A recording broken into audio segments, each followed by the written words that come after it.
इब्रानियों 10:14 जो इस बारे में बताता है कि यीशु ने क्रूस पर अपनी मृत्यु के द्वारा क्या पूरा किया, क्योंकि उसने एक ही चढ़ावे के द्वारा उन्हें जो पवित्र किए जाते हैं सर्वदा के लिए सिद्ध कर दिया है। एक भेंट या एक बलिदान वो बलिदान है जो क्रूस पर उसने स्वयं का कर दिया है, और एक भेंट के द्वारा उसने उन्हें हमेशा के लिए सिद्ध किया है जो पवित्र किए गए हैं। इसका अर्थ है कि उसने हर व्यक्ति के जीवन के हर क्षेत्र में समय और अनंत काल के लिए हर जरूरत को प्रदान किया है। जो उसमें भरोसा करते हैं उसके करने के लिए और कुछ भी नहीं, उसने यह सब कर दिया है। यह एक पूर्ण और सभी के लिए पर्याप्त बलिदान है। यही उस कथन का पहला हिस्सा है। फिर यह उन लोगों के बारे में बात करती है जो पवित्र किए जा रहे हैं, परमेश्वर के लिए अलग किए गए हैं या परमेश्वर के करीब आ गए हैं।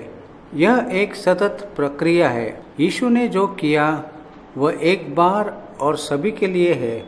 यह पूर्ण है, यह पूरा हो गया है। लेकिन उसके प्रति हमारी प्रशंसा, हमारी समायोजना प्रगतिशील है। लेकिन हमें इस तथ्य से आरंभ करना है कि वास्तविक बलिदान पूर्ण हो गया है। जब मैं तीसरी दुनिया में सेवा करता हूँ तो मैं अक्सर कहता हूँ, मैं बहुत ही सरल चित्रों का उपयोग करने का प्रयास करता हूँ लोगों को समझने में मदद मिले। वास्तव में ऐसे ही सरल चित्र से न्यूजीलैंड में भी लोगों की मदद मिलेगी, लेकिन न्यूजीलैंड में लोगों को यह एहसास नहीं हो सकता है। तो मैं बस आपके सामने दो चित्र रखना चाहता हूँ जिनका मैं उपयोग करता हूँ। सबसे पहले पाकिस्तान में 1.5 साल पहले, पाकिस्तान एक मुस्लिम आबादी वाला देश के 84 करोड़ लोगों का देश है और मसीही, और वे वास्तव में नामधारी मसीही है, दबे कुचले अल्पसंख्यक है। लेकिन प्रभु ने मेरे और रूथ के लिए 5 अन्य लोगों के एक दल के साथ वहां जाने और 9 दिनों तक 3 प्रमुख शहरों में परमेश्वर के वचन का प्रचार करने के लिए मार्ग खोला। यह अग्रिम घोषणा की गई थी कि हम बीमारों के लिए प्रार्थना करेंगे। खैर, हमारी पहली सभा कराची में थी जो मुख्य बंदरगाह है और 8 लाख लोगों की आबादी वाला एक शहर था। और इससे पहले कि हम सभा में जाए, दल का एक अगुवा जिसने हमें आमंत्रित किया था स्वदेशीय स्थानीय पाकिस्तानी मसीहों के साथ हमें कराची के मसीही घर को दिखाने ले गया। मैंने अपने जीवन में बहुत ही गरीबी देखी है, लेकिन ऐसी गरीबी या तंगहाली नहीं देखी थी। इसमें मुझे लगभग सच में शारीरिक रूप से बीमार बना दिया, और मैंने एक झलक देखा कि एक मुस्लिम राष्ट्र में मसीह होने का अर्थ क्या है।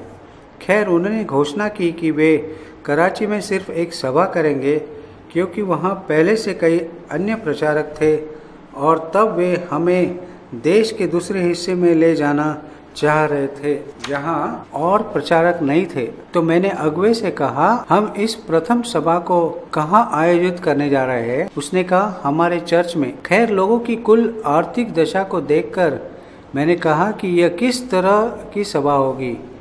मैंने कहा, आप कितने लोगों की उम्मीद कर रहे हैं? उन्होंने लगभग 600 कहा।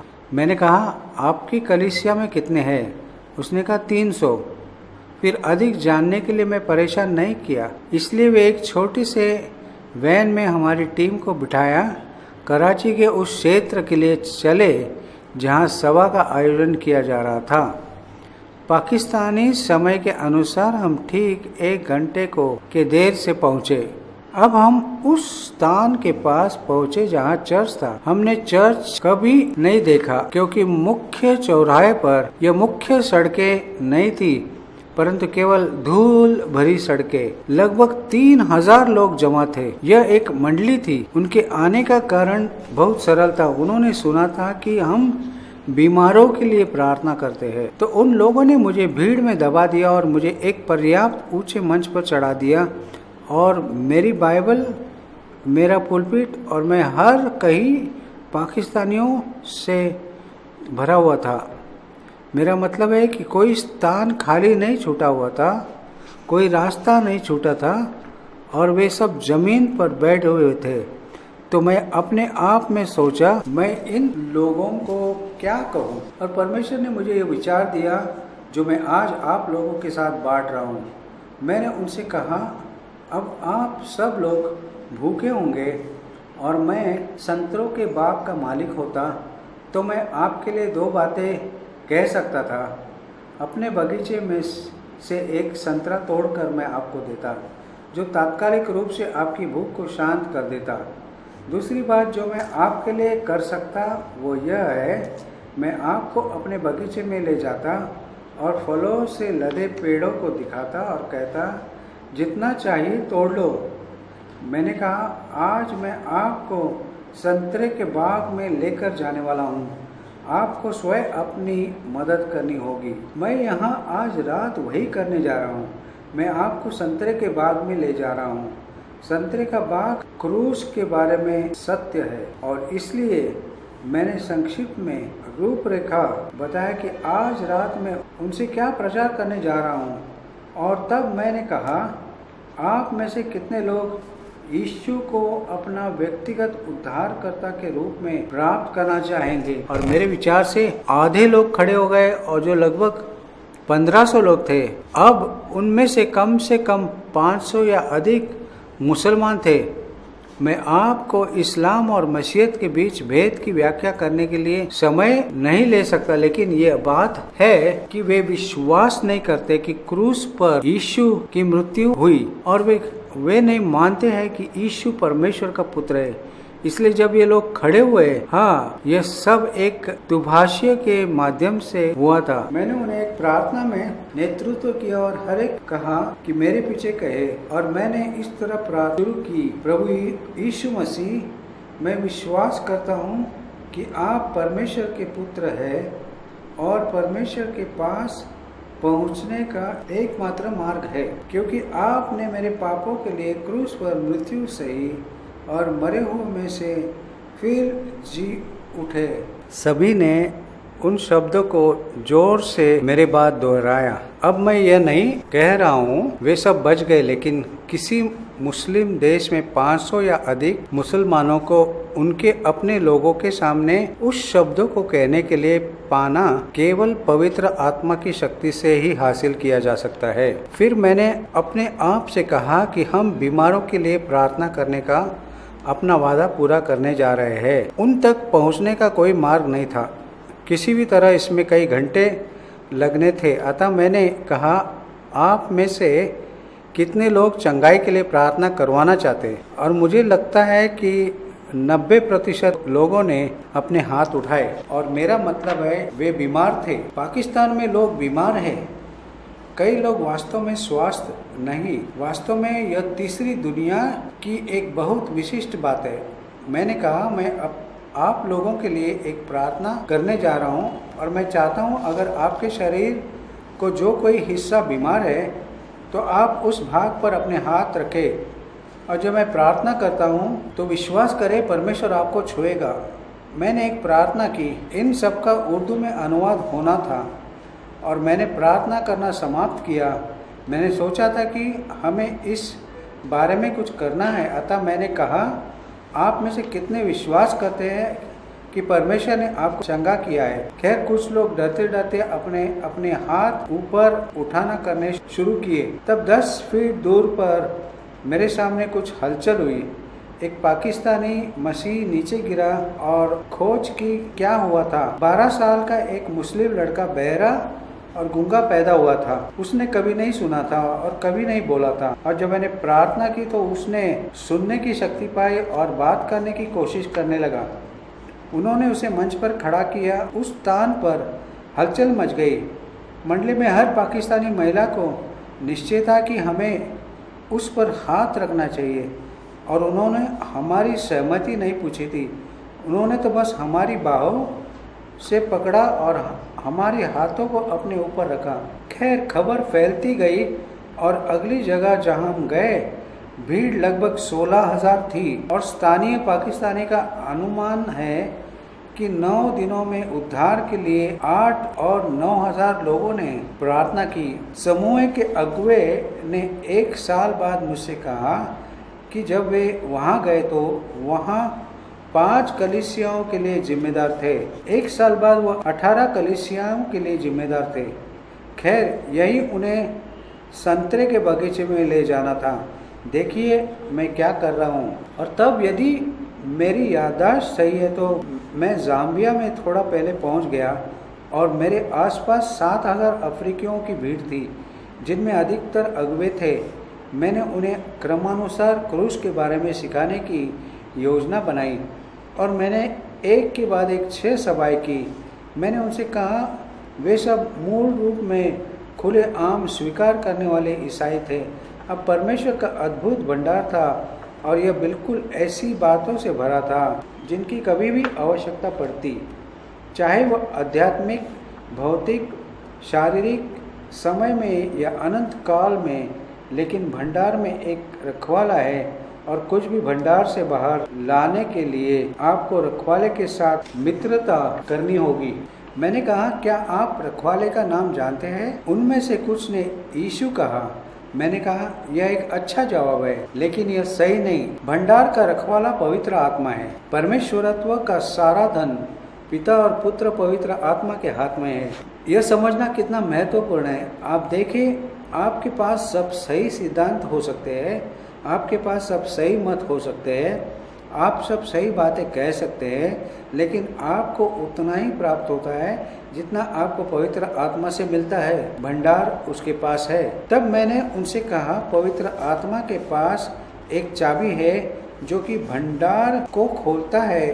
केवल एक ही है, उसका आकार बहुत ही खास है। क्या आप जानते हैं कि कुंजी का आकार क्या है? वे अनुमान नहीं लगा सके तो मैंने कहा कि यह क्रूस है। और जब पवित्र आत्मा भंडार को खोलने के लिए क्रूस का उपयोग करता है तो परमेश्वर का खजाना आपके लिए उपलब्ध हो जाता है। तो इस बात का एक छोटा सा परिचय है जो मैं आज रात आपको सिखाने जा रहा हूँ। मुझे यह भी लगता है कि मुझे व्यक्तिगत अनुभव से इसका समर्थन करना चाहिए। मैंने आज ही शाम इस बात का उल्लेख किया है कि मैंने ब्रिटिश सेना बैरक कक्ष में द्वितीय विश्व युद्ध के दौरान आधी रात को प्रभु को जाना था। मैं इतना अज्ञानी अन्य जाति था कि मैं यह भी नहीं जानता था कि बचाए जाने के लिए मुझे कलीसिया में जाना चाहिए। तो इससे पहले कि कुछ भी हो, मैं सेना के बैरक कक्ष में बचाया गया।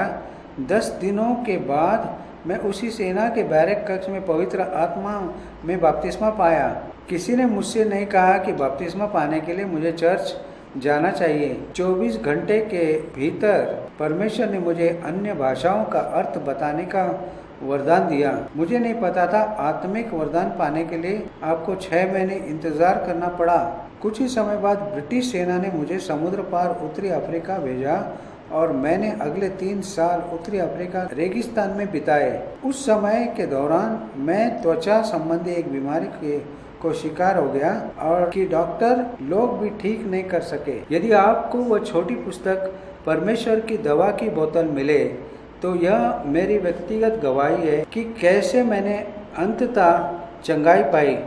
मुझे एक अस्पताल से दूसरे अस्पताल में ले जाया गया और अंत में स्वेज नहर पर स्थित एक ब्रिटिश सैनिक अस्पताल में पहुंचा, जहां अबल्ला कहता है। खैर, वहां उस समय कहिरा शहर में एक बहुत ही असामान्य स्त्री थी। वह एक साल्वेशन आर्मी में वह एक ब्रिगेडियर थी, क्योंकि उसका पति जो मर गया था वह एक ब्रिगेडियर था और साल्वेशन आर्मी में विधवा पति का रैंक ग्रहण करती है। उस समय वह 76 वर्ष की थी और उस समय बहुत ही असामान्य साल्वेशन आर्मी विश्वासी हुआ करते थे, क्योंकि उन दिनों में वह अन्य भाषा बोलती थी और वह अन्य भाषा बोलने के बारे में उग्रवादी थी, जबकि साल्वेशनवादी सामान्य रूप से उद्धार के बारे में बात करते हैं। उन्होंने 25 साल पहले परमेश्वर से भारत में मलेरिया से चंगाई प्राप्त किया था और तब से कभी दवा नहीं ली थी। मैं उनसे एक बार मिला था। इस बहुमूल्य महिला ने, जिनके लिए मैं हमेशा परमेश्वर का धन्यवादी हूँ। सुना कि एक ब्रिटिश सैनिक जो एक मसीह है अस्पताल में पड़ा हुआ है और उसने एक छोटी सी पार्टी इकट्ठी की। एक ब्रिटिश सैनिक कार चलाने के लिए एक मसीह, एक छोटी सी कार और ओक्लाहोमा राज्य से उनकी अमेरिकन सहयोगिनी 25 या 30 वर्ष की एक युवा स्त्री को लिए इस यात्रा को और उन्होंने अवाला की यात्रा प्रारंभ की। अस्पताल के आंगन में कार खड़ी थी। ब्रिगेडियर अपने बेंच, रिबन, यूनिफॉर्म आदि के साथ अस्पताल के वार्ड की ओर चल पड़ी। नर्स से मिली और मेरे लिए बाहर जाने की अनुमति प्राप्त की और गाड़ी में जा बैठी। तो मैंने अपने आप को मुझसे सच में सलाह नहीं लिया था कि क्या मैं ये करना चाहता हूँ या नहीं। मैंने अपने आप को एक बहुत ही छोटे 4 सीटर कार के पीछे की सीट में कार में बैठा पाया। सामने में चालक की सीट पर चालक था, उसके साथ साल्वेशन आर्मी के ब्रिगेडियर और पीछे मेरे बगल में यह अमेरिका महिला मिशनरी। ब्रिगेडियर ने कहा कि चलो प्रार्थना करते हैं। तो आपने प्रार्थना की और हमने प्रार्थना करना शुरू किया और मेरे पास बैठी अमेरिकन महिला हिलने लगी। मैंने उसके पूरे शरीर को हिलते हुए महसूस किया और फिर उसने अन्य भाषा में बोलना प्रारंभ किया और जाहिर है मुझे पता था कि वह क्या था। और फिर मैं कांपने लगा और फिर कार में सभी लोग हिलना शुरू कर दिया और फिर गाड़ी हिलना शुरू हुई। और मेरा मतलब है कार ऐसे हिल रही थी मानो किसी खराब सड़क पर लगभग 50 मील प्रति घंटा की रफ्तार में चल रही हो। लेकिन यह चल नहीं रही थी और इंजन नहीं चल रहा था। खैर, मैं जानता था कि परमेश्वर ही था जो उस कार में आया था और इसके अलावा इस बात ने मुझे ये जानने के लिए दीन किया वो मेरे लिए ही आया था। संदेश या अन्य भाषा बोलने के बाद यह महिला कुछ ऐसी बात से साथ बाहर आई जिसे मैं व्याख्या के रूप में जानता था। अब न्यूजीलैंड वासी शायद यह नहीं समझते, लेकिन मैं बहुत ही ब्रिटिश था। मेरा मतलब है मैं बीबीसी के रेडियो उद्घोषक के समान बात किया करता था और मैं बहुत से अमेरिकियों के सामने उजागर नहीं किया गया था। और इस बहुमूल्य स्त्री ओक्लाहोमा राज्य से थी।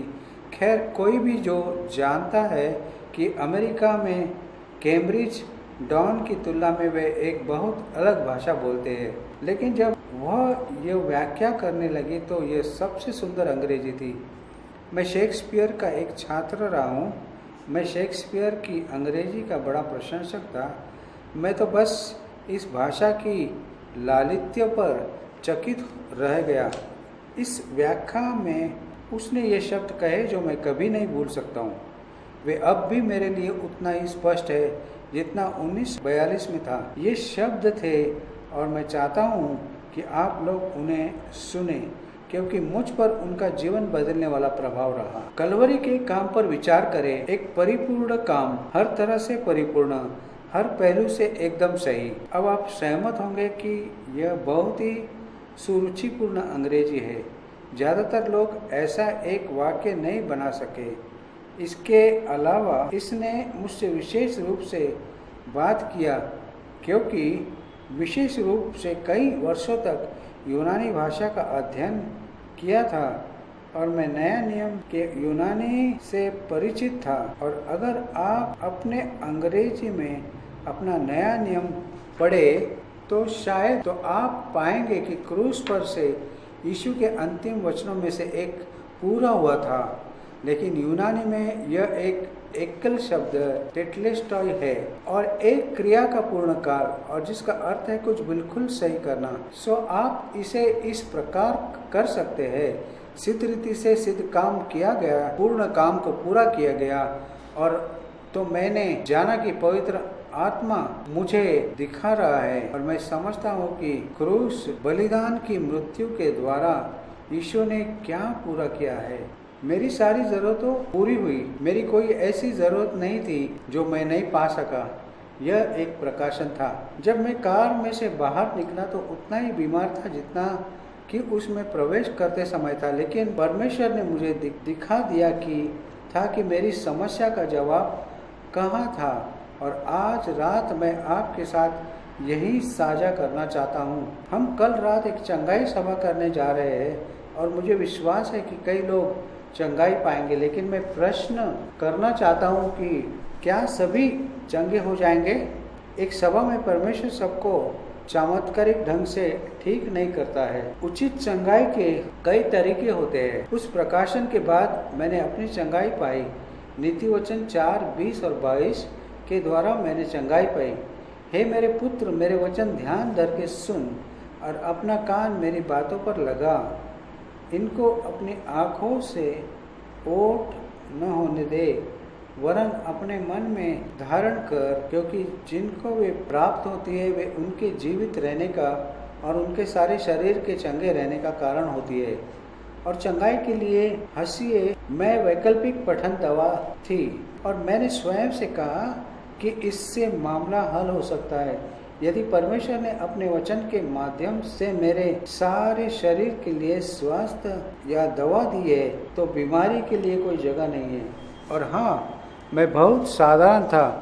मैंने अपनी दवा के रूप में परमेश्वर के वचन को लेने का फैसला किया। मैं शाही सेना चिकित्सा कोर में एक अर्दली था, इसलिए मैं जानता था कि लोग कैसे अपनी दवा लेते हैं। भोजन के बाद 3 बार दैनिक, खाने के बाद दिन में 3 बार। इसने मुझे संसार के सबसे अहितकर मौसम में से एक में पूरी तरह से और स्थायी रूप में चंगा किया। तो क्या मैं आपसे जो कह रहा हूँ वह यह है, आपको चंगा करने के लिए परमेश्वर ने अपने तरीका है, लेकिन चंगाई चाहे कहीं से भी आए उसका आधार वो कम है जो क्रूस पर यीशु ने किया।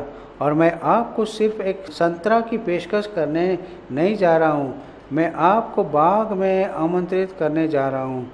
जब एक बार आप उसमें प्रवेश करते हैं तो आप चारों ओर घूम सकते हैं, अपनी इच्छा अनुसार संतरे तोड़ सकते हैं कि चारों घूमते और आप चाहते हैं कि सभी संतरों के लिए अपने आप को मदद कर सकते हैं, और आप कभी भी परमेश्वर के वृक्ष को खाली नहीं करेंगे। अपने आप को मदद कर सकते हैं और आप कभी भी परमेश्वर के वृक्ष को खाली नहीं करेंगे। अब मैं आपके साथ कुछ पदों को साझा करना चाहता हूँ जिसे मैंने अपने उस अनुभव के परिणाम स्वरूप सीखा है।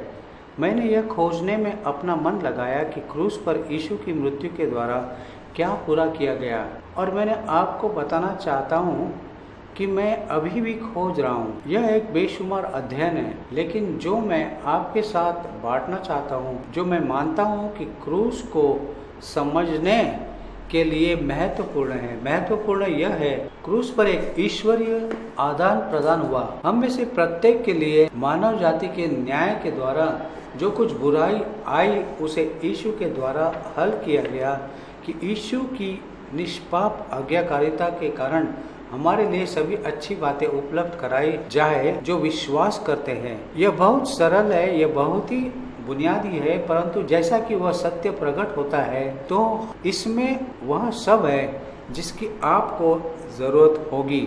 मैं अधिक सरल रीति से कहना जा रहा हूँ, हमारे कारण आई सभी बुराई यीशु पर आई कि हमें सब अच्छाई उपलब्ध की जाए जो यीशु के कारण है। यह परमेश्वर का अनुग्रह था। हमें परमेश्वर पर कोई दावा नहीं था। हम यह दावा नहीं कर सकते थे कि परमेश्वर यह करे। हम तो यह भी नहीं जानते थे कि वह यह करने जा रहा है। हम नहीं समझ सके कि वह क्या कर रहा है, लेकिन आपने निर्भद सर्वोच्च अपार अनुग्रह से उस आदान प्रदान के संभव बनाया, और इसके अतिरिक्त अपने भविष्यद्वक्ताओं के माध्यम से इसके होने के सैकड़ों वर्ष पूर्व भविष्यवाणी की थी। शायद मुख्य भविष्यवाणी यशाया 53 में है। यहाँ मैं अभी यशाया 53 में कुछ पदों को देखना चाहता हूँ। क्या कहा गया? ये परमेश्वर का एक अनाम सेवक के बारे में बताता है, उसका नाम नहीं दिया गया है, लेकिन सभी प्रेरित और नया नियम के लेखक इस बात में एक मत थे कि यशाया 53 का परमेश्वर का यह अनाम सेवक नासरत का यीशु है। और हम कुछ समय के लिए सिर्फ एक पद को देखने जा रहे हैं, यशाया 53:6। ये यशाया के अंतिम 23 अध्यायों का केंद्रीय पद है, और ये वास्तव में प्रायश्चित का केंद्रीय पद है। हम तो सबके सब भेड़ों की नाई भटक गए थे।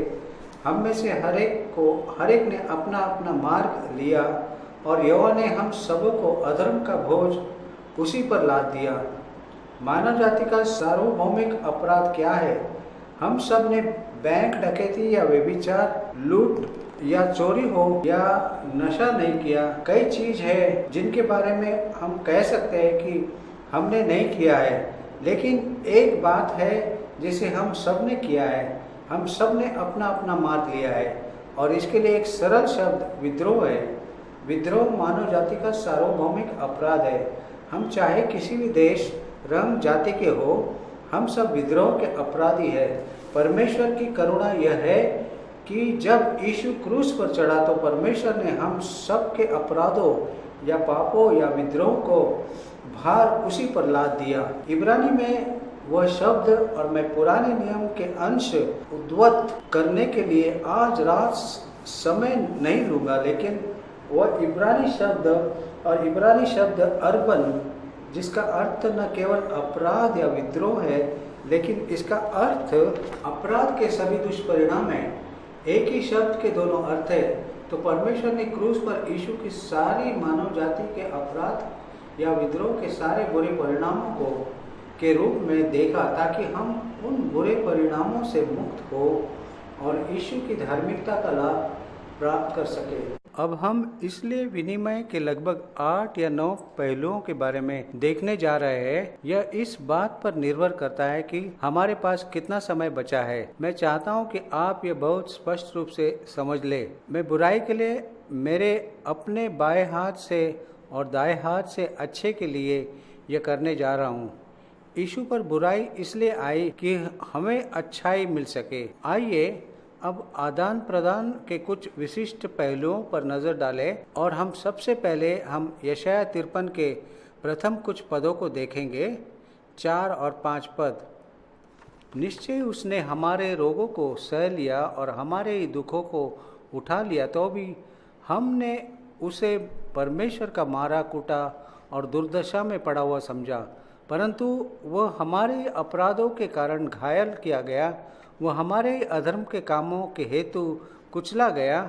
हमारी ही शांति के लिए उस पर ताड़ना पड़ी कि उसके कोड़े खाने से हम चंगे हो जाएं। उन पदों के 2 पहलू है, वे आत्मिक और भौतिक है। पहले आत्मिक, हमारे अपराधों और हमारे अधर्म के लिए यीशु को दंडित किया गया, और चूंकि उसे दंडित किया गया इसलिए हमें माफ किया जा सकता है, और माफी के कारण हमारा परमेश्वर के साथ मेल है। जब तक हमें क्षमा नहीं मिली होती, हमारा परमेश्वर के साथ मेल नहीं, केवल क्षमा के द्वारा ही परमेश्वर के साथ मेल होता। लेकिन हमारी क्षमा इसलिए संभव हुई क्योंकि यीशु ने हमारे अधर्म के लिए सजा उठाई। तो मैं ये बहुत सरल करना चाहता हूँ। यीशु को सजा दी गई थी ताकि हम माफ किए जाए। बिल्कुल ठीक। अब मैं चाहता हूँ कि आप इस मेरे साथ साझा करें।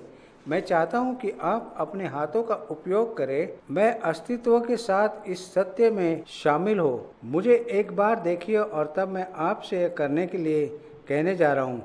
यीशु दंडित किया गया ताकि हम क्षमा किए जाएं। ठीक, अब हम इसे एक साथ अपने बाएं हाथ बुराई, दाएं हाथ भलाई के साथ कहने जा रहे हैं। और याद रखिए, आपका दाहिना हाथ मेरे बाएं के विपरीत है। उसके बारे में उलझन में नहीं पड़े। आप में से जो मेरे पीछे है उन्हें छोड़कर। बिल्कुल ठीक। क्या आप तैयार हैं? यीशु दंडित किया गया ताकि हम क्षमा किए जाए। यह आदान प्रदान का प्रथम पहलू है। अब उसी पद में वचन कहता है, निश्चय हमने हमारे रोगों को सह लिया और हमारे दुखों को उठा लिया। लेकिन वे शाब्दिक अनुवाद नहीं है। शाब्दिक अनुवाद यह है कि वह हमारे दर्द को सह लिया और हमारे रोगों को उठा लिया, और परिणाम क्या? उसके घाव के कारण हम चंगे हुए। आप देखें, मुझे लगता है कि आपको इसकी पुष्टि करने की जरूरत है। यशायाह 53 में अपनी उंगली रखे और नए नियम के 2 भाग देखे। सबसे पहले मत्ती 8। यह तो अनुवाद की बस एक दुर्घटना है कि लगभग सभी अंग्रेजी अनुवाद उन शब्दों का बहुत स्पष्ट शाब्दिक अनुवाद नहीं करते हैं। कुछ अन्य भाषाएं करती है। स्कैंडिनेविया भाषाएं रोग और दर्द के लिए सामान्य शब्दों का उपयोग करते हैं। लूथर का जर्मन अनुवाद ने क्रोकाइट और स्कमटेस का उपयोग किया, जो बीमारी और दर्द के लिए प्रयुक्त 2 शब्द है। यह सिर्फ एक दुर्भाग्यपूर्ण दुर्घटना है। मुझे लगता है कि लाखों अंग्रेजी बोलने वाले मसीही किसी प्रकार से यीशु की चंगाई के शारीरिक पहलू के प्रकाशन से वंचित है। यदि आप अभी मत्ती 8, 16 और 17 वचन में देखें तो यह यीशु की सार्वजनिक सेवा का आरंभ है। जब संध्या हुई तब वे उसके पास बहुत से लोगों को ले आए जिनमें दुष्ट आत्माएं थी, और उसने उन आत्माओं को अपने वचन से निकाल दिया और सब बीमारों को चंगा किया, ताकि जो वचन यशायाह भविष्यद्वक्ता के द्वारा कहा गया था वह पूरा हो कि उसने आप हमारी दुर्बलताओं को ले लिया और हमारी बीमारियों को उठा लिया। वह क्या कह रहा है? यशायाह 53, 4-5 में मत्ती यहूदी था, यह इब्रानी समझता था और साथ ही साथ वह पवित्र आत्मा के द्वारा प्रेरित था। अब पहला पत्रस 2:24 निकाले। पुनः पत्रस यशायाह 53 का हवाला दे रहा है। पहला पत्रस 2:24, यह वाक्य का मध्य भाग है, परंतु हम इसे हमें परेशान करने नहीं देंगे। यह आप ही के हमारे पापों को अपनी देह पर ले लिया, क्रूस पर चढ़ गया, जिससे हम पापों के लिए मर करके धार्मिकता के लिए जीवन बिताए। उसी के मार खाने से तुम चंगे हुए। वह चंगाई के लिए यूनानी क्रिया वही है जो शारीरिक चंगाई के लिए मानक यूनानी शब्द है, और आज भी आधुनिक यूनानी में इसका वही अर्थ है। इसलिए यह बहुत स्पष्ट है, क्रूस पर यीशु ने हमारी निर्बलताओं को उठा लिया और हमारे रोगों को सह लिया, और उसके घाव से हम चंगे हुए। वह स्थानापन्न था तो हम इसे अब करेंगे, बायां और दायां हाथ। मैं इसे एक बार करूंगा, फिर मेरे साथ इसे करने के लिए आपको आमंत्रित करूंगा। यीशु घायल हुआ ताकि हम चंगे किए जाए। इसे समझने के लिए एक धर्म वैज्ञानिक होना आवश्यक नहीं। बिल्कुल ठीक। वास्तव में धर्मशास्त्रियों ने शायद इसे कठिन पाया। ठीक, क्या आप तैयार हैं? यीशु घायल हुआ ताकि हम चंगे किए जाए। ठीक, यह आदान प्रदान दो प्रथम पहलू है। प्रथम, यीशु दंडित किया गया कि हमें क्षमा मिले। 2, यीशु घायल हुआ ताकि हम चंगे हो। तो भी यहोवा को यही भाया कि उसे कुचले। उसी ने उसको रोगी कर दिया। जब तू उसका प्राण दोष बलि करे तब वह अपना वंश देखने पाएगा, वह बहुत दिन जीवित रहेगा। उसके हाथ से यहोवा की इच्छा पूरी हो जाएगी। मध्य के वाक्य पर ध्यान दे। जब तू उसका प्राण दोष बलि करे, वैकल्पिक रूप से इसका अनुवाद किया जा सकता है और अर्थ में कोई फर्क नहीं पड़ता। जब तू उसका प्राण दोष बलि करे, आप चाहे जिस तरह भी उसका अनुवाद करें, सच्चाई यह है कि सारी मानव जाति के लिए यीशु का प्राण दोष बलि किया गया। अब एक ही शब्द जिसका अनुवाद पाप बलि, भेंट या दोष बलि किया गया, उसका अनुवाद दोष भी किया गया।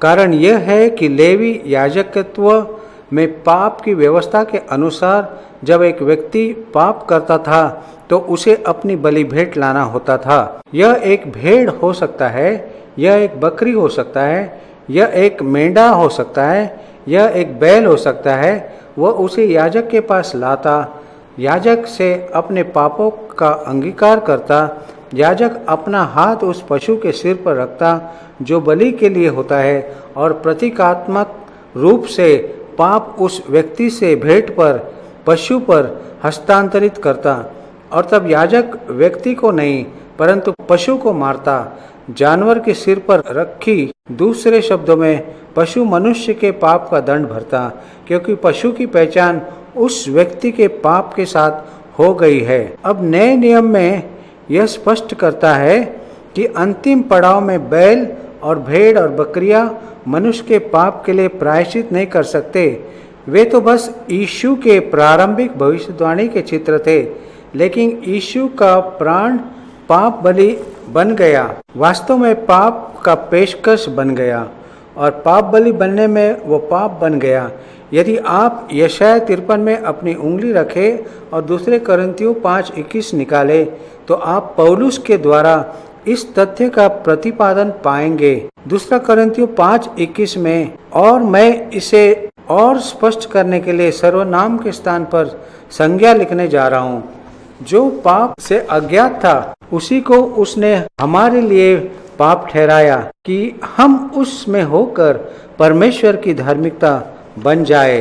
अब जब तक आप पुराना नियम के बलिदानों की आज्ञा को नहीं समझते हैं, आप पूरी तरह यह नहीं समझोगे कि 2 कुरिन्थियों 5:21 में पौलुस यशाया 53 का संदर्भ दे रहा है, जब तू उसका प्राण दोष बलि करे, क्योंकि जब वो उसका प्राण पाप के लिए बलिदान हुआ तो मनुष्य जाति के पाप के कारण उसका प्राण पाप बन गया।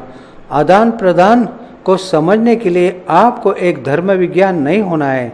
मैं इसे कहूँगा और मैं इसे एक बार कहूँगा और मुझे उम्मीद है आप इसके पहली बार ही पकड़ लेंगे जब मैं इसे आपके साथ कहता हूँ, यीशु हमारे पाप के लिए पाप बना कि हम उसके धर्म से धर्मी बनाए जाए। आइए पुनः 2 कुरिन्थियों पर 5:21 देखें ताकि आप निश्चित हो कि आप यह समझ गए हैं, जो पाप से अज्ञात था उसी को उसने हमारे लिए पाप ठहराया कि हम उसमें होकर परमेश्वर की धार्मिकता बन जाए। फिर से आदान प्रदान को देखिए।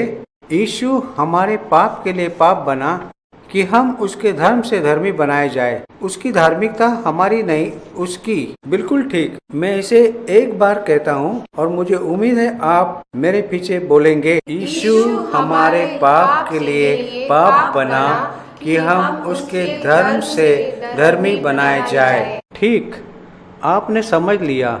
बिल्कुल ठीक। यीशु हमारे पाप के लिए पाप बना कि हम उसके धर्म से धर्मी बनाए जाए। क्या आप राह देख सकते हैं? धर्मी बनने हेतु आपको अपना सर्वश्रेष्ठ करने के लिए संघर्ष करने की आवश्यकता नहीं है। आप विश्वास के द्वारा यीशु मसीह की धार्मिकता प्राप्त करते हैं। धर्म के निचले स्तर पर कभी भी आपको स्वर्ग नहीं ले जाएगा, लेकिन अपनी धार्मिकता से धर्मी बनने के लिए परमेश्वर ने आपके और मेरे लिए प्रबंध किया है। अगले आदान प्रदान के लिए हम इब्रानियों 2 अध्याय 9 वचन निकालेंगे। हम कई अलग अलग पद देख सकते थे, लेकिन मुझे लगता है कि यह सबसे सरल और छोटा है। इब्रानियों 2:9 पर हमको यीशु जो स्वर्गदूतों से कुछ ही कम किया गया, मृत्यु का दुख उठाने के कारण महिमा और आदर का मुकुट पहने हुए देखते हैं, ताकि परमेश्वर के अनुग्रह से हर एक मनुष्य के लिए मृत्यु का स्वाद चखे। तो पाप की मजदूरी या पाप का दंड मृत्यु है। हमारे पाप के लिए जब यीशु पाप बनाया गया, वह अनिवार्य था कि वह दंड भोगे। तो यीशु ने हमारे लिए मौत चखा। अब आपको इसके विपरीत जानने के लिए एक धर्म विज्ञानी होने की आवश्यकता नहीं है कि हम क्या हो सकते हैं। उसके जीवन के भागीदार यूहन्ना 10:10 उसके जीवन के भागीदार यूहन्ना 10:10 चोरी किसी और काम के लिए नहीं, परंतु केवल चोर किसी काम के लिए नहीं, परंतु केवल चोरी करने और घात करने और नष्ट करने को आता है। मैं इसलिए आया कि वे जीवन पाए और बहुतायत से पाए। तो विनिमय बहुत सरल है। यीशु ने हमारे लिए मौत चख लिया ताकि मैं कहना चाहता हूँ, उसके जीवन में सहभागी बने। ठीक है, क्या आप तैयार है? यीशु ने हमारे लिए मौत चख लिया ताकि हम उसके जीवन में सहभागी बने। क्या आप देख सकते हैं यह कैसे बहुत स्पष्ट है, कैसे बहुत तार्किक, कैसे बहुत व्यवहारिक है। यकीन करो, मुझे कहना है कि परमेश्वर के वचन के इन सत्यों पर मन लगाने में कई वर्ष लगे। मैं आपके साथ 1 या 2 घंटे ऐसी बातें साझा कर रहा हूँ। परमेश्वर के वचन के इन सत्यों पर मन लगाने में कई वर्ष लगे। मैं आपके साथ 1 या 2 घंटे ऐसी बातें साझा कर रहा हूँ, जिसके लिए मुझे घंटों, दिनों और हफ्ते और महीने लगे हैं। मैं ऐसा कह तो रहा हूँ, परंतु यह मेरे लिए अवसर और वरदान है। अगला आदान प्रदान गलतियों 3 अध्याय 13 और 14 वचन में बताया गया है। मसीह ने जो हमारे लिए श्रापित बना, हमें मोड़ लेकर व्यवस्था के श्राप से छुड़ाया, क्योंकि लिखा है, जो कोई काठ पर लटकाया जाता है वह श्रापित है। स्मरण रखें कि क्रूस को कुछ भाषाओं में काठ कहा गया है। इब्रानी एक है और पूर्वी अफ्रीका की स्वाहिली दूसरा है। पेड़ तो पेड़ होता है, चाहे वह बढ़ रहा हो या काट डाला जाए, समझे आप। इसलिए क्रूस कटा हुआ पेड़ है। जो कोई काट पर लटकाया जाता है वह श्रापित है। पद 14। और ये इसलिए हुआ कि इब्राहिम की आशीष मसीह यीशु में अन्य जातियों तक पहुँचे और हम विश्वास के द्वारा उस आत्मा को प्राप्त करें जिसकी प्रतिज्ञा हुई है। यह हमारे पास कितने धर्मशास्त्र जो दो विपरीत विचार में भेद कर सकते हैं। बुराई क्या है? अभिशाप। अच्छा क्या है? आशीष। तो यीशु क्रूस पर एक अभिशाप बना दिया गया था। व्यवस्था विवरण 2 अध्याय 22 और 23 वचन में ये वचन बताता है, जो कोई काठ पर लटकाया जाता है वह श्रापित होता है। तो जब यीशु क्रूस के काठ पर लटका दिया गया था तो हर यहूदी जो अपने पुराने नियम को जानता था, वह जानता था कि यीशु एक अभिशाप बना दिया गया था। वह दृश्य रूप में एक अभिशाप बना दिया गया। वह एक अभिशाप बना दिया था कि हम आशीष प्राप्त करें। यह एक ऐसा क्षेत्र है जिसमें परमेश्वर ने मुझ में पिछले 4 या 5 वर्षों में नेतृत्व किया है, और क्योंकि इसे विस्तृत रूप से देखने के लिए मेरे पास समय नहीं है, तो उसी पुस्तक श्राप से आशीष की ओर कैसे जाए, यह सिफारिश करना चाहता हूँ, जिसका मैंने पहले उल्लेख किया। सिर्फ यह जानते हुए आपको छोड़ देना उचित नहीं है कि आप श्राप में छुड़ाए गए ताकि आशीष प्राप्त करें। यह तो दुविधा में डालने वाली बात है। मुझे बस श्राप के साथ आम संकेतों का उल्लेख करने दे। अब अधिकांश श्राप महज व्यक्तियों की चिंता का विषय नहीं है, ये परिवारों या बड़े समुदायों की चिंता का विषय है। और बाइबल में आशीष और श्राप दोनों की आवश्यकता विशेषता यह है कि वे पीढ़ी से पीढ़ी तक चलती रहती है, जब तक कि कुछ ऐसा न हो उसे समाप्त करने के लिए आवश्यक हो। तो हमने ऐसे लोगों से बात की है जिनकी समस्याएं सैकड़ों साल पुरानी है। मैं नहीं जानता कि क्या आज रात यहाँ कोई स्कॉटिश व्यक्ति है। यदि है तो हाथ मत उठाइए, लेकिन मैंने जाना है कि स्कॉट्स एक श्रापित राष्ट्र था। श्राप के अर्थ से नहीं, लेकिन एक दूसरे को कोसने में। और रूथ और मैं पिछले कुछ वर्षों में 2 परिवारों से संपर्क में रहे हैं जिन्हें 1600 के दशक में श्राप दिया, जो अब भी उन परिवारों पर था। एक स्कॉटलैंड में था और दूसरा ऑस्ट्रेलिया में था। किसी भी तरह बस मुझे बहुत संक्षिप्त रूप में आपको अपने निजी अवलोकन के आधार पर 7 आम संकेत बताने दीजिए। क्या आपके जीवन पर श्राप है? अगर इनमें केवल एक है तो मैं नहीं कह रहा हूँ कि मुझे यकीन है कि अभिशाप है, लेकिन अगर उसमें से कई है और यदि वे आपके परिवार में अलग अलग क्षेत्रों में अलग अलग पीढ़ियों में पाए जाते हैं, तो आप लगभग पूरा यकीन कर सकते हैं कि एक अभिशाप है। यहाँ वे है। सबसे पहले मानसिक और भावनात्मक गिरावट। दूसरा, बार बार या जीर्ण रोग, विशेष रूप से यदि वे वंशानुगत हो, क्योंकि वंशानुगत श्राप के संकेत होता है। तीसरा, बार बार गर्भपात या संबंधित महिला संबंधी समस्याएं। और बीमारों के बीच हमारी सेवा में रूथ और मैं ऐसे स्थान पर आए हैं जबकि हम अनायास ही उन्हें श्राप समझकर हल करते हैं। 4, शादी टूटना और परिवार का अलगाव।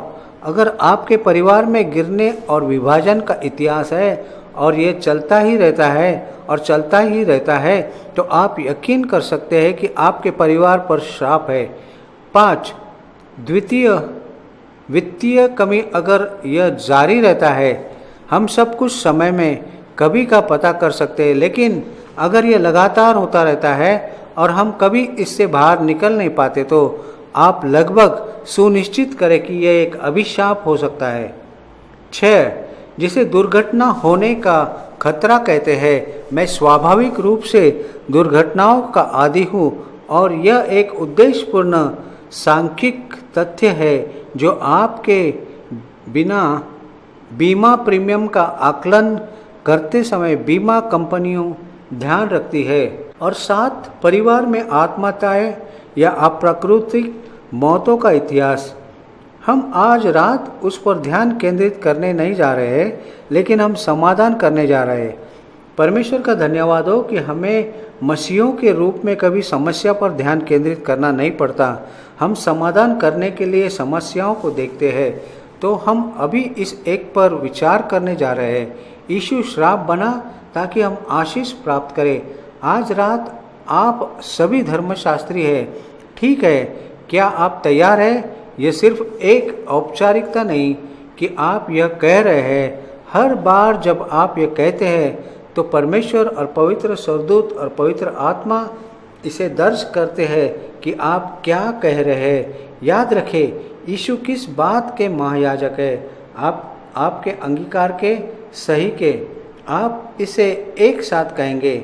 आप अंगीकार कर रहे हैं। बिल्कुल ठीक है, हम इसे एक साथ कहेंगे। यीशु श्राप बना ताकि हम आशीष प्राप्त करें। आमीन। अगला सचमुच उसका हिस्सा है, लेकिन यह ऐसा एक महत्वपूर्ण भाग है। मैं अलग से इस पर बात करूंगा। यीशु ने क्रूस पर हमारी गरीबी सही ताकि हम उसके धन में के भागीदार हो। यह मेरे लिए एक यहाँ न्यूजीलैंड में वर्षों पूर्व तक प्रकाशन के रूप में आया था। मैं अपनी पहली पत्नी के साथ 1 वर्ष के बोलने के लिए आमंत्रित किया गया था, और जब हम यहाँ पहुँचे तो उन्होंने यूएस से हमारे आने जाने का किराया भुगतान करने की प्रतिज्ञा की थी। उनके पास पैसे नहीं थे, लेकिन कोई बात नहीं। उन्होंने कहा कि हम भेंट लेने जा रहे हैं, और मैं प्रेरित हुआ। अगर मुझे सही याद है तो मैं ऑकलैंड में था। खैर, मैं कई बार पैसे पर सिखाया है, और वहाँ मेरी यह पुस्तक है जिसका नाम है आपके धन के लिए परमेश्वर की योजना। तो मेरे पास मेरी रूपरेखा थी और मैं इस पर उपदेश दे रहा था। लेकिन एक अजीब सी बात हुई। जब मैं अपनी रूपरेखा पर आगे बढ़ रहा था तो मैं मानसिक रूप से क्रूस पर यीशु को देख रहा था, और मैंने उसे उतना ही वास्तविक रूप में देखा जितना वह है, पूरी रीति से नग्न। और जब मैंने गरीबी के पहलुओं की परिभाषित किया तो मैंने देखा कि उनमें से हर एक क्रूस पर यीशु पर पूरी तरह लागू होता है। खैर, वे अंत में उन्होंने भेंट ले लिया, और उनके पास मंच पर 4 डिब्बे थे जिनका उपयोग सेब के लिए किए गए थे, और लोग अपने पैसे डालने के लिए या अपनी प्रतिज्ञाओं को डालने के लिए आगे की ओर बढ़े, और उस एक भेंट से कुल व्यय पूरा हो गया। अगले दिन लुदिया और मैं पादरी के साथ ऑकलैंड में थे, और हम उन लोगों से मिले जो अपनी बचत खातों से पैसा निकालने जा रहे थे, जिसका पिछले रात उन्होंने वादा किया था। मैंने एक और अधिक प्रचार मात्रा से में भेंट कभी नहीं देखा, और वे ऐसे लोग थे जिन्हें बाइबल हर्ष से देने वाले कहती है। वे लगभग देने के उत्साह के नशे में धुत थे। लेकिन अब मैं आपके एक प्रकाशन बांटूंगा जो मैंने पाया। सबसे पहले धर्मशास्त्र निकाले, नया नियम 2 कोरिन्थियों 8:9। तुम हमारे प्रभु यीशु मसीह का अनुग्रह जानते हो कि वह धनी होकर भी तुम्हारे लिए कंगाल बन गया, ताकि उसके कंगाल हो जाने से तुम धनी हो जाओ। अब आपको विपरीत देखने के लिए एक धर्मशास्त्री होने की जरूरत नहीं है ना? बुरी बात क्या है? गरीबी। अच्छी बात क्या है? धन। ठीक है।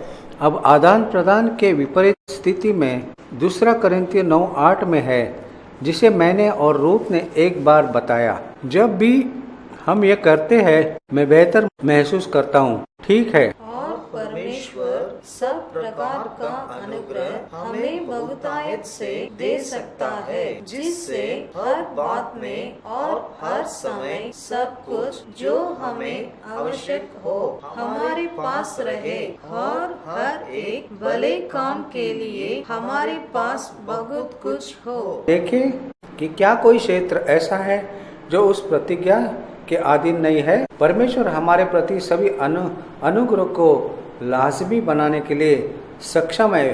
कुछ अनुग्रह नहीं, लेकिन सभी अनुग्रह, ताकि हम हमेशा सब बातों में सब प्रचुरता के साथ हर अच्छे काम के लिए सक्षम हो। यह अपने लोगों के लिए परमेश्वर के प्रबंध का स्तर है, जो कि क्रूस पर यीशु के स्थानापन्न मृत्यु के द्वारा संभव बनाया गया। वह गरीब बनाया गया ताकि हम में बहुतायत कहना चाहूँगा, क्योंकि मैं नहीं सोचता हूँ कि अनिवार्य रूप से धर्मशास्त्र सम्मत है कि हर मसीह के पास एक बड़ा बैंक खाता हो या वह एक रोल्स रॉयस की सवारी करेंगे। लेकिन मैं विश्वास करता हूँ कि हर मसीह के लिए यह परमेश्वर की इच्छा है कि उसकी ज़रूरतों की आपूर्ति हो और दूसरों को देने के लिए पर्याप्त बचत हो। लेने से देना अधिक धन्य है, क्योंकि प्राप्त करने के लिए की तुलना में देना अच्छा है। और परमेश्वर नहीं चाहता कि उसकी कोई भी संतान आशीष के निम्न स्तर पर निम्न स्तर में जिए। इसलिए प्रचुरता देता है कि हम दूसरों को देने के उच्च स्तर पर हो। अब कुछ लोग पृथ्वी पर यीशु की सेवा में उसे गरीब उपदेशक के रूप में चित्रित करते हैं, जो फटे कपड़ों में के लिए घूमता था। मुझे नहीं लगता है कि वह गरीब था। वो अपने दिनों में एक सामान्य व्यक्ति की तरह कपड़े पहनता था और वो ऊपर से बहुत ही सुरुचिपूर्ण बागा पहनता था, जो बहुत ही मूल्यवान था कि क्रूस पर सैनिकों ने इसे विभाजित करना नहीं चाहा, क्योंकि उनके लिए वह बहुत ही मूल्यवान था। मुझे बस यह कहना है कि यीशु की नकदी लेकर नहीं आया था। उसने सिर्फ अपने पिता के क्रेडिट कार्ड का इस्तेमाल किया था। और हमेशा इस बात को सम्मानित किया गया। मेरा मतलब है, कोई भी व्यक्ति जो जंगल में 5000 पुरुषों सहित महिलाओं और बच्चों को खिला सकता है, वह गरीब नहीं हो सकता। एक समय था जब कर के लिए पैसे के बारे में सवाल पैदा हुआ। उसने पतरस को बैंक नहीं भेजा, उसने उसे गलील की झील में भेजा। लेकिन मेरा मतलब है, पैसा आया, यह क्या फर्क लाता है। अंतिम भोज पर यीशु ने अपने चेलों से कहा, जब मैंने भी अपने लोगों को कर्मचारियों या पर्स या अन्य प्रावधान के बिना बाहर भेजा, तो क्या आप लोगों को कुछ भी कमी हुई? और उन्होंने क्या जवाब दिया? कुछ भी नहीं। बहुत से ऐसे मिशनरी हैं जिन्हें प्रचुर भत्ते मिलते हैं और वे कारों और घरों से सुसज्जित है और उनके पास कमी है। लेकिन प्रथम प्रेरितों को कोई कमी नहीं थी, क्योंकि परमेश्वर बहुतायत से उनके लिए आपूर्ति करता था। बिल्कुल ठीक। चलो अब हम कुछ समय के लिए अपने श्राप के अध्याय को देखेंगे। वह क्या है? आप में से कितनों को पता है कि श्राप का अध्याय कौन सा है? व्यवस्था विवरण 28 सही है। इसमें आशीर्वाद और श्राप पाया जाता है। इसमें 68 पद है। यह एक लंबा अध्याय है। पहले 14 पद आशीर्वाद है और शेष 54 पद श्राप है। और यदि आपको कभी भी संदेह है कि श्राप क्या है, तो बस 54 पदों को पढ़ डालिए। आप देख सकते हैं कि एक मसीह के रूप में आप श्राप भोगते रहे, जबकि आपको आशीष भोगना चाहिए। इस श्राप की सूची में 2 पदों 47 और 48 पदों के बीच, और कृपया ध्यान दें, यह एक श्राप है। व्यवस्था विवरण 28, 47 और 38। तू जो सब पदार्थ की बहुतायत होने पर भी आनंद और प्रसन्नता के साथ अपने परमेश्वर यहोवा की सेवा नहीं करेगा, यह परमेश्वर की इच्छा है। परंतु दूसरा आशीर्वाद अविश्वासियों और अनाज्ञाकारियों के लिए दूसरा विकल्प है। इस कारण तुझको भूखा, प्यासा, नंगा और सब पदार्थों से रहित होकर अपने उन शत्रुओं की सेवा करनी पड़ेगी जिन्होंने यहोवा तेरे विरुद्ध भेजा है। और जब तू नष्ट न हो जाए, तब तक वह तेरी गर्दन पर लोहे का जुआ डाल रखेंगे। उन 4 कथनों को देखिए। भूख, प्यास, नग्नता, सभी चीजों की जरूरत है। एक शब्द में वह क्या है? गरीबी। सही है, निरपेक्ष गरीबी। आपको उससे भी अधिक गरीबी नहीं हो सकती है। भूखा, प्यासा, नग्न और सब कुछ का जरूरतमंद। अब एक पल के लिए क्रूस पर यीशु की कल्पना करें। वो भूखा था, वो 24 घंटों से कुछ नहीं खाया था। वो प्यासा था, उसके अंतिम वचन में से एक, मैं प्यासा हूँ था, वह नग्न था, उन्होंने उस सभी कपड़े छीन लिए थे और उसे सब कुछ की जरूरत थी, उसके पास कुछ भी नहीं था। तब उसे दफन करने के समय आया, वह एक उदार के बागे और एक उदार कब्र में दफनाया गया। क्यों? क्योंकि उसने गरीबी के अभिशाप को सहा, ताकि हमें क्या मिले? बहुतायत। सही है, प्रतिस्थापन देखिए। ठीक है, आइए कहे, मैं इसे एक बार कहता हूँ और फिर आप इसे मेरे साथ कहे। यीशु ने हमारी गरीबी सह लिया कि हम उसके बहुतायत का हिस्सा बने। ठीक, यीशु ने हमारी गरीबी सह लिया कि हम उसके बहुतायत का हिस्सा बने। खुश दिखिए, यह अच्छी खबर है।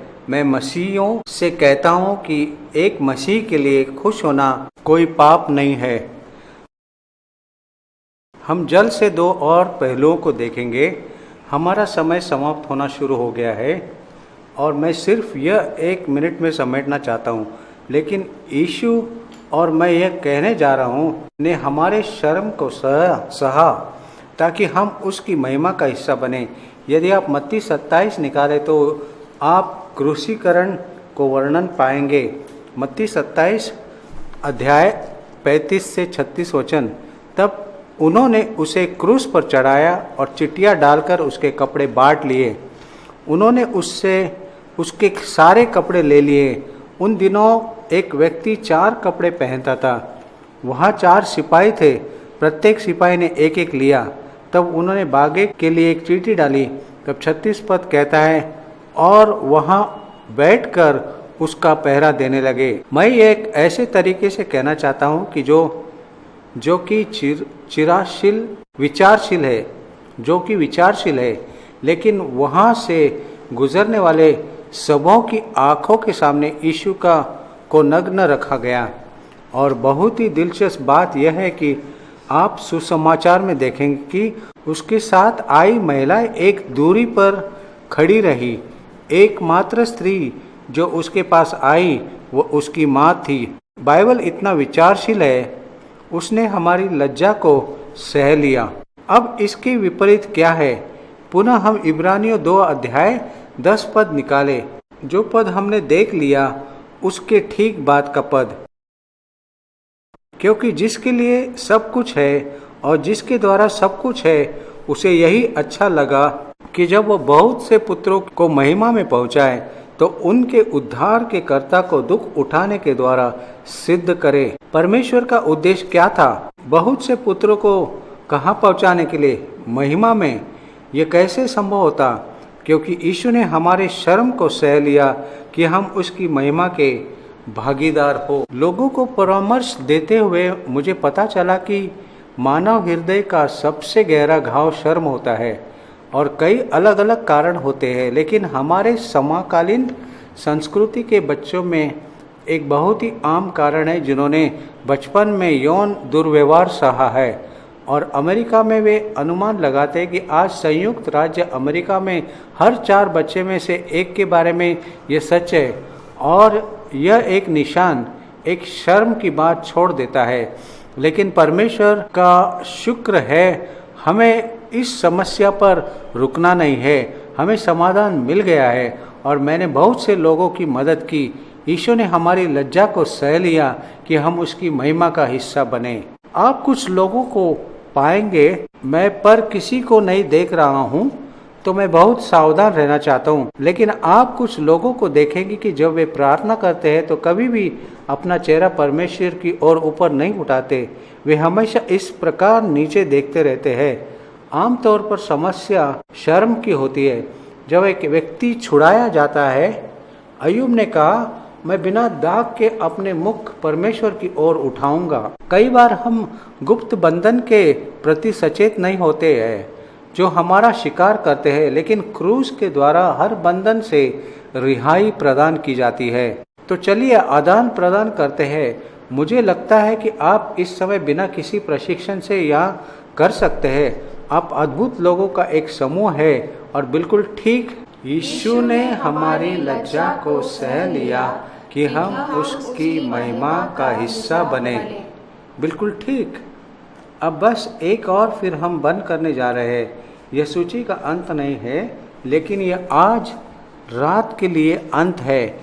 अंतिम आदान प्रदान अस्वीकृति और स्वीकृति के बीच है। और यहाँ फिर से लोगों से बात करते हुए मैं इस निष्कर्ष पर पहुँचा हूँ कि अस्वीकृति सबसे गहरा घाव है जिसे मानव हृदय नहीं सह सकती है। अस्वीकृति का एक निशान है कि ऐसे व्यक्ति हमेशा बाहर से भीतर देखते हुए महसूस करते हैं, दूसरे भीतर आ सकते हैं, मैं नहीं। अस्वीकृति की एक और निशान प्रेम व्यक्त करने में असमर्थता है। यूहन्ना कहते हैं क्योंकि उसने पहले हमसे प्यार किया इसलिए हम परमेश्वर से प्यार करते हैं। मेरा मानना है कि यदि हम पर प्रेम व्यक्त नहीं किया जाए तो हम कभी प्रेम व्यक्त नहीं कर सकते थे। प्रेम की अभिव्यक्ति के लिए प्रेम की आवश्यकता है और आम एक कारण कि क्यों हमारी समकालीन सभ्यता में कई अस्वीकृति के घाव के लिए फिरते हैं तो यह माता पिताओं का रवैया और आचरण है। सबसे पहले अगर एक महिला गर्भवती है और उसे नए जीवन के आने पर दुखी होती है, उसके गर्भ में पल रहा है और ऐसी बात कहती जैसे काश मैं एक और बच्चे की माँ नहीं बनती, वह नन्हा जीवन गर्भ में उसे अस्वीकृति को महसूस करता और बच्चा बार बार की अस्वीकृति का एक भावना के साथ पैदा होता है।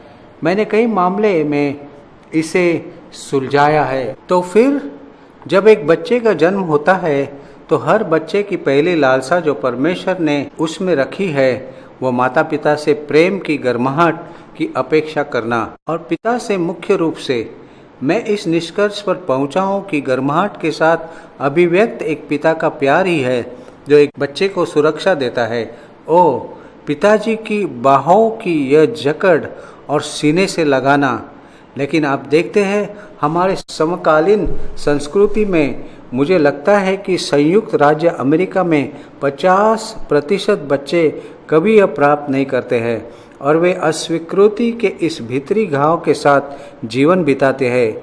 ओह कैसे मैं परमेश्वर को धन्यवाद दूं कि इसका एक समाधान है। मुझे इस छोटी सी कहानी को संबोधित करने दे। मैं लंबा समय नहीं लूंगा, लेकिन मैं संयुक्त राज्य अमेरिका में कुछ साल पहले एक शिविर की बैठक में था और मुझे उपदेश देना था और मैं शिविर स्थल की ओर चला जा रहा था। मैं तो बहुत जल्दी से चला रहा था क्योंकि मुझे देर होने का खतरा था और वहाँ एक औरत थी जो सामने की ओर से उतनी ही तेजी से चली आ रही थी और हम एक दूसरे से भिड़ गए। किसी तरह खुद को संभालने के बाद उसने कहा, श्री प्रिंस, मैं प्रार्थना कर रही थी कि अगर परमेश्वर चाहता कि मैं आपसे बातें करूं तो हम मिले। खैर, मैंने कहा हम मिले हैं, लेकिन मैं आपको केवल 2 मिनट दे सकता हूं क्योंकि मुझे प्रचार के लिए सभाघर में होना है। तो मुझे बताइए कि आपकी समस्या क्या है। और उसने 1 मिनट के लिए बात की और वो 20 मिनट और बात करती रही। मैंने कहा, सुनिए, मेरे पास और अधिक समय नहीं है। मुझे लगता है कि मैं आपकी समस्या समझ गया हूँ। मैं चाहता हूँ कि आप मेरे पीछे ये प्रार्थना कहे। और मेरे मन में निश्चित नहीं था कि मैं क्या प्रार्थना करने जा रहा हूँ। मैंने उसे नहीं बताया कि मैं क्या प्रार्थना करने के लिए जा रहा हूँ, लेकिन मैंने कुछ इस तरह प्रार्थना की, परमेश्वर, मैं आपको धन्यवाद करता हूँ कि आप मेरे पिता हैं और मैं आपका बच्चा हूँ। आप सच में मुझे प्यार करते हैं। मैं तिरस्कृत नहीं हूँ, मैं अवंचित नहीं हूँ। मैं परमेश्वर के परिवार व ब्रह्मांड में सबसे अच्छे परिवार का सदस्य हूँ। आपको धन्यवाद परमेश्वर, आप मेरे पिता हैं, मैं आपका बच्चा हूँ। आप मुझे प्यार करते हैं और मैं आपसे प्यार करता हूँ। परमेश्वर धन्यवाद, आपको धन्यवाद, आपको धन्यवाद परमेश्वर। और मैंने कहा, आप वहाँ हैं, अलविदा। लगभग 1 महीने के बाद मैंने उस महिला से एक पत्र पाया। उसने स्थिति का वर्णन किया कि हम कैसे मिले थे ताकि वह सुनिश्चित कर सके कि मैं जानता था कि वह कौन है। और उसने कहा, मैं आपसे सिर्फ यह कहना चाहती हूँ श्री प्रिंस, आपके पीछे वह साधारण प्रार्थना करने के बाद पूरी तरह से मेरा जीवन बदल गया था। उसे क्या हुआ? वह अस्वीकृति से स्वीकृति की ओर आ गई। उसे एहसास हुआ कि परमेश्वर की संतान बनना क्या होता है। सुनिए, अगर आपके माता पिताओं ने आपको विफल कर दिया है, अतीत की बहुत सी ऐसी बातें हैं जिन्हें हम परिवर्तित नहीं कर सकते हैं, लेकिन हम परमेश्वर के साथ आपके संबंध की गारंटी दे सकते हैं। यीशु की इस तस्वीर को देखिए और ये अंतिम है जिसे हम देखेंगे, मत्ती 27:45 से 51। दोपहर से लेकर तीसरे पहर तक उस सारे देश में अंधेरा छाया रहा। 46 पद, तीसरे पहर के निकट यीशु ने बड़े शब्द से पुकार कर कहा, एली एली लमा सबक्तानी, अर्थात हे मेरे परमेश्वर, तूने मुझे क्यों छोड़ दिया। जो वहाँ खड़े थे उनमें से कितनों ने यह सुनकर कहा, वह तो एलिया को पुकारता है। उनमें से एक तुरंत दौड़ा और स्पंज लेकर सिरके में डुबोया और सरकंडे पर रखकर उसे चुसाया। औरों ने कहा, रह जाओ, देखे एलिया उसे बचाने आता है कि नहीं। तब यीशु ने फिर बड़े शब्द से चिल्लाकर प्राण छोड़ दिए और देखो, मंदिर का पर्दा ऊपर से नीचे तक फटकर 2 टुकड़े हो गया। आप देखें, यीशु क्रूसीकरण के भौतिक प्रभाव से नहीं मरा। जब पिलातुस ने सुना कि वह मर गया तो वह आश्चर्यचकित था, क्योंकि आम तौर पर वह शायद 2 घंटे और जीवित रहता। वह किससे मरा? वह एक टूटे हुए दिल से मरा। किस बात से उसका दिल तोड़ा गया? अस्वीकृति। किसके द्वारा? पिता द्वारा। यह सही है। संसार के इतिहास में पहली बार परमेश्वर के पुत्र ने पिता की दोहाई दी और पिता ने जवाब नहीं दिया।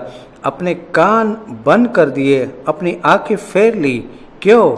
क्योंकि यीशु हमारे पापों के द्वारा पाप बनाया गया था और परमेश्वर पाप के पक्ष में खड़ा नहीं हो सकता। यीशु ने हमारे लिए तिरस्कार सहा और उसके तुरंत बाद उसने अपनी आत्मा दे दिया। और पहली बात जो हुई वह यह है कि मंदिर का पर्दा ऊपर से नीचे तक 2 भागों में फट गया। यह बहुत मोटा था, क्योंकि यह इसका दृढ़ीकरण था कि परमेश्वर ने यह किया है। पर्दा ही था जो अपवित्र मनुष्य को पवित्र परमेश्वर से अलग करता था। और जब यीशु ने हमारा तिरस्कार सहा तो परमेश्वर ने अपने बच्चों के रूप में हमें अपनी स्वीकृति दी। चलिए एक पल के लिए इफिसियों 1 देखते हैं। इफिसियों 1:3 से 6। हमारे प्रभु यीशु मसीह के परमेश्वर और पिता का धन्यवाद हो, और उसने हमें मसीह में स्वर्गीय स्थानों में सब प्रकार की आशीष दी है, जैसा उसने हमें जगत की उत्पत्ति से पहले उसमें चुन लिया कि हम उसके निकट प्रेम में पवित्र और निर्दोष हो, और अपनी इच्छा की स्मृति के अनुसार हमें अपने लिए पहले से ठहराया कि यीशु मसीह के द्वारा हम उसके लेपालक पुत्र हो, कि उसके उस अनुग्रह की महिमा की स्तुति हो जिसे उसने हमें उस प्यारे में सेत में दिया। आदान प्रदान क्या है? आप देखें कि क्या आप बिना सिखाए यह कह सकते हैं, यीशु ने हमारा तिरस्कार को सह लिया ताकि हम उसके अंगीकार को पा सके। कमाल है। हम पुनः इसे कहेंगे, फिर से कोशिश करूंगा। यीशु ने हमारे तिरस्कार को सह लिया ताकि हम उसकी अंगीकार को पा सके। मुझे बहुत जल्दी आदान प्रदान के 8 पहलुओं को बताने दीजिए जिसे हमने देखा है, और मैं अपने हाथों से उन्हें करूंगा। मैं बताता हूं कि क्या। मैं उन्हें एक बार करूंगा और दूसरी बार आप मेरे पीछे उसे दूसरी बार करें। हम देरी करने नहीं जा रहे हैं, समय बीतता जा रहा है, ठीक है? यीशु दंडित किया गया कि हम माफ किए जाए। ध्यान दे, इस बार मैं चाहता हूं कि आप इसे व्यक्तिगत बनाएं। हम न कहे, मैं कहे। यीशु दंडित किया गया कि मैं माफ किया जाऊं। यीशु घायल किया गया, हम चंगा किया जाऊं। यीशु घायल किया कि मैं चंगा किया जाऊं। मेरे पाप के कारण यीशु पाप बनाया गया ताकि मैं उसकी धार्मिकता से धर्मी बनाया जाऊं। यीशु ने मेरी मृत्यु सही ताकि मैं उसके जीवन का भागीदार बनूं। मेरी खातिर यीशु श्राप बनाया गया ताकि मैं आशीष प्राप्त करूं। यीशु ने मेरी गरीबी सही कि मैं उसकी बहुतायत का हिस्सा हो सकूं। यीशु मेरी शर्म को सहा कि मैं उसकी महिमा का हिस्सा हो सकूं। यीशु ने मेरा तिरस्कार सहा ताकि मैं उसकी स्वीकृति पा सकूं। अब हम वास्तव में विश्वास करते हैं कि आपको मालूम है कि आपको क्या करना है। हमें परमेश्वर को धन्यवाद देना चाहिए। हम और कुछ भी नहीं कर सकते। कुछ समय उसका शुक्रिया अदा करें। यही कारण है कि विश्वास की सबसे अच्छी अभिव्यक्ति उसको धन्यवाद देना है। उसका आभार प्रकट करें। आमीन। धन्यवाद परमेश्वर, धन्यवाद यीशु। प्रभु यीशु धन्यवाद, आपके अद्भुत नाम की स्तुति हो। प्रभु हम आप पर विश्वास करते हैं, हम आपको धन्यवाद देते हैं। प्रभु यीशु आपके पवित्र नाम की स्तुति हो। हम आपको अपने पवित्र नाम प्रभु यीशु मसीह होना धन्य भला करे। आपने हमारे लिए यह सब किया और हम आज रात आपको धन्यवाद कहना चाहते हैं। अब क्या यहाँ आज रात आप में से कोई ऐसे हैं जिन्होंने कभी व्यक्तिगत रूप से यीशु को जो कुछ उसने आपके लिए किया है उसके लिए धन्यवाद नहीं किया है? कि वह आपके स्थान पर मृत्यु सहा, कि वह हमारे पाप के खातिर पाप बना, कि उसकी धार्मिकता से आप धर्मी बन जाए। समापन से पूर्व हम यहाँ कुछ समय देना चाहते हैं कि आप निर्णय कर सके और उसे दृढ़ कर सके। अभी हम उन लोगों से बात कर रहे हैं जिन्होंने वास्तव में कभी नहीं स्वीकार किया कि यीशु का प्रायश्चित उनके पाप के बदले में उनके प्राणों के लिए किया गया था कि उन्हें अनंत जीवन मिले। आज रात परमेश्वर के वचन के द्वारा आप पर यह प्रकट किया गया। परमेश्वर की आत्मा आपके हृदय पर खिंचवा डाल रहा है और आप कहते हैं मैं आज की रात ये करना चाहता हूँ। मैं यह सुनिश्चित करना चाहता हूँ कि मेरे पास यह है। मैं इस जगह से बाहर अनिश्चित या उलझन में नहीं जाना चाहता। यह बहुत सरल है। यदि आज रात आप परमेश्वर से मेल करना चाहते हैं तो मैं आपसे यह करने के लिए कहने जा रहा हूँ। बस एक साधारण बात है। जहाँ आप हैं वही खड़े हो जाइए। मैं आपको एक बहुत ही सरल प्रार्थना करवाना चाहता हूँ जो उसे आपका बना देगा। मत हिचकिचाइए और इंतज़ार मत कीजिए क्योंकि यह सेवा और लंबी नहीं खींचेगी। आप अपने बदले में यीशु की मृत्यु को महसूस करें। यीशु ने कहा कि यदि तुम उसे मनुष्य के सामने उसका अंगीकार करोगे तो वह पिता के सामने तुम्हें मान लेगा। तो अगर आप आज रात वहाँ उसको स्वीकारोक्ति को करना चाहते हैं तो इधर उधर मत कीजिए, इधर उधर मत ताकिए कि परमेश्वर आपके साथ क्या कर रहा है। आप जहाँ हैं वहीं आप अपने पैरों पर खड़े हो जाइए। शर्मिंदा मत हो, खड़े हो जाए और कहे परमेश्वर आज रात मुझे वो चाहिए। आप जहाँ भी रहे हम आपके लिए प्रार्थना करेंगे। परमेश्वर की स्तुति कीजिए। परमेश्वर आपको आशीष दे, परमेश्वर आपको आशीष दे, परमेश्वर आपको आशीष दे। हो सकता है मैं आप सभी को न देखूं। मंच पर के भाइयों, यदि आप हैं, परमेश्वर आपको आशीष दे। 4 पुरुष बालकनी में खड़े हैं, परमेश्वर आपको आशीष दे। बहन, परमेश्वर आपको आशीष दे। खड़े हो जाओ, मत बैठो। मैं एक प्रार्थना में आपकी अगुवाई करने जा रहा हूँ। खड़े रहो। धन्यवाद। बस मेरे साथ रहो और मेरी मदद करो। परमेश्वर आपको आशीष दे। मुझे लगता है कि और अधिक संख्या में लोग हैं। कायर नहीं बनो, परमेश्वर की स्तुति करो। यदि मैं आपको न पहचानूं तो आप शर्मिंदा मत हो, बस खड़े रहो। आज रात मेरे लिए आश्चर्य की बात है और खुशी की बात है कि खड़े हुए लोगों की संख्या है। आमीन। आपको धन्यवाद परमेश्वर। प्रभु आपका धन्यवाद। हे प्रभु धन्यवाद, आपको धन्यवाद। परमेश्वर आपको धन्यवाद। प्रभु यीशु आपको धन्यवाद। परमेश्वर आपको धन्यवाद। परमेश्वर, हाँ, मैंने उस औरत को देखा है। यदि मैं आपको न देख पाऊँ तो एक बड़ी समस्या नहीं है। परमेश्वर आपको देखता है, यही मायने रखती है। अब सब कुछ और जिन्हें खड़े होने की ज़रूरत है, आप में से जो आजीवन चर्च जाते रहे परंतु कभी भी यह अंगीकार नहीं किया, परमेश्वर आपको आशीष दे। मैं एक और को वहाँ खड़ा देख रहा हूँ। परमेश्वर आशीष दे। मुझे बस अभी इस सभा को बंद करने की स्वतंत्रता नहीं है। हम आप पर दबाव डालने की कोशिश नहीं कर रहे, हम सिर्फ आपकी मदद करने की कोशिश कर रहे हैं। वहाँ कहीं कोई है जिसे खड़े होने की ज़रूरत है। परमेश्वर, हम बस यीशु के नाम में प्रार्थना करते हैं और स्तुति करते हैं। जो भय से ग्रसित है उन्हें मुक्त करते हैं। हे प्रभु, हम उन्हें अब यीशु के नाम पर मुक्त करते हैं ताकि वे, परमेश्वर आपको आशीष दे। खड़े रहिए, फिर से नीचे मत बैठिए। भाइयों और बहनों, मैं आपको बताना चाहता हूँ, श्रीमान, परमेश्वर आपको आशीष दे। यदि अभी आप यीशु के लिए खड़े होने के संकोच करेंगे तो एक दिन जब आप उसके सामने खड़े होंगे तो बहुत शर्मिंदा होना पड़ेगा। बालकनी में 2 और लोग, मसीह लोग, प्रार्थना करते रहे। मुझे आशा है कि आप बस थोड़ी देर और धैर्य रख सकते हैं। यह इतना महत्वपूर्ण है। आमीन, आमीन, आमीन, आमीन।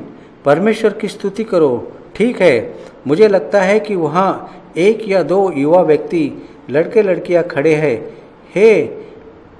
खड़े होने की आवश्यकता है। अब मुझे लगता है कि इन बड़ों के सामने खड़े होना बहुत ही बड़ी बात है, लेकिन यदि परमेश्वर आपको उभार रहा है तो करे। जेम्स, हे सभागार में ऐसे लोग हैं, मुझे उम्मीद है आप खड़े रहे, क्योंकि यह प्रस्ताव आपके लिए भी उतना ही है जितना यहाँ उपस्थित किसी के लिए है। आमीन, आमीन।